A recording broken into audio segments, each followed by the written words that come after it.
British American policyholders will next week be given an opportunity to have their questions and queries answered during a road show being hosted by Agicor. Agicor is now serving over 3,000 former British American Insurance life policyholders. Agency manager at Agicor, Stanley Brown, said the road show is a way to welcome these new clients and also to introduce them to a new set of products. He said it has been 4 years since the British American Insurance has not been functioning. Mr. Brown said Agicor is the only insurance company where life policies were transferred. The Agicor Road Show will be staged on Friday, December 6th under the General Post Office in Kingstown from 10 in the morning until 2 in the afternoon. The OEA Sports and Cultural Organization, or Osco, will on Saturday evening bring fashion to OEA and surrounding communities with the staging of the first fashion extravaganza in the area, with a mixture of modeling and cultural performances in innovative party and swimwear, back in time, and a kids section. The show is being sponsored by the St. Vincent Brewery Limited and will commence at 7 p.m. at the OEA Hard Court. The runway lineup includes children, teenagers, mothers, and older adults. This is one of several activities hosted by Osco in North Windward for the year. The community group hosted successful carnival activities in OEA in June and is preparing to participate in the Christmas celebrations, including donating special gifts and food baskets to children in the surrounding communities. The SVG 9 Mornings Committee is making a strong appeal to government departments and businesses in Kingstown to light up their premises this Christmas, in keeping with the special 100-year celebration of the 9 Mornings Festival in SVG this year. Chairman Michael Peters is hoping to see at least one string of lights on all buildings in Kingstown to give the city a festive look, and in keeping with the committee's efforts over the years to make it the Christmas capital of the world.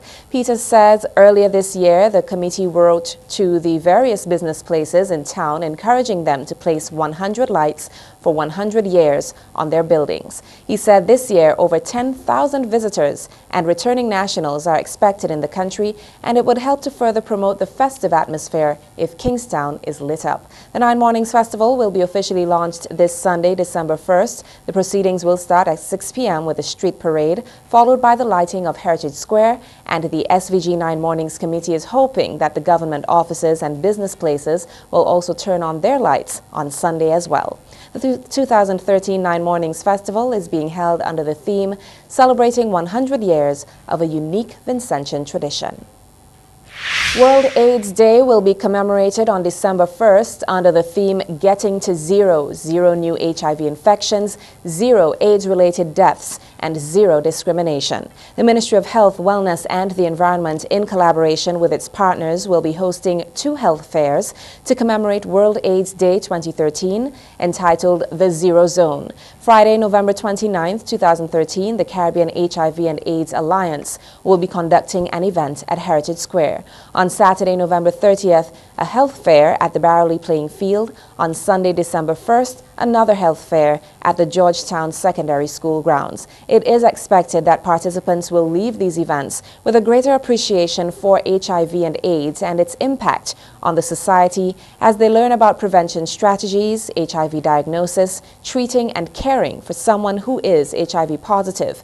Participants will also learn about HIV myths and misconceptions, HIV transmission, counseling and testing, stigma and discrimination, and sexually transmitted infections. Activities will include prevention and transmission activities, testing for HIV and blood sugar, blood pressure checks, physiotherapy services, but that's in Georgetown only, stigma and discrimination awareness. Persons in the surrounding communities are invited to participate in the activities. A Vincentian delegation returned last weekend from a 4-day regional seminar on the European Union-funded Banana Accompanying Measures, or BAM, which was held in Santo Domingo on November 18th through 21st. The Banana Accompanying Measures, or BAM, is a program of assistance being offered by the European Union to ACP, or African, Caribbean, and Pacific banana-producing countries whose preferential trading arrangements for export to the European Union have been eroded as a result of a settlement in the banana dispute between the European Union and the United States of America. The Vincentian delegation, comprised of Colville King, Planning Officer in the Ministry of Agriculture, Yannick Nash, Administrative Officer for the local BAM program, Denniston Samuel, Chairman of the SVG National Fair Trade Organization, and Renwick Rose, Chairman of the Non-State Actors Panel. The intensive discussions resulted in agreement on a range of indicators and measures to track performance and success of the BAM. These will be now taken at the national level and finalized after consultations with the relevant stakeholders. That's the local news. Coming up, the regional news and more.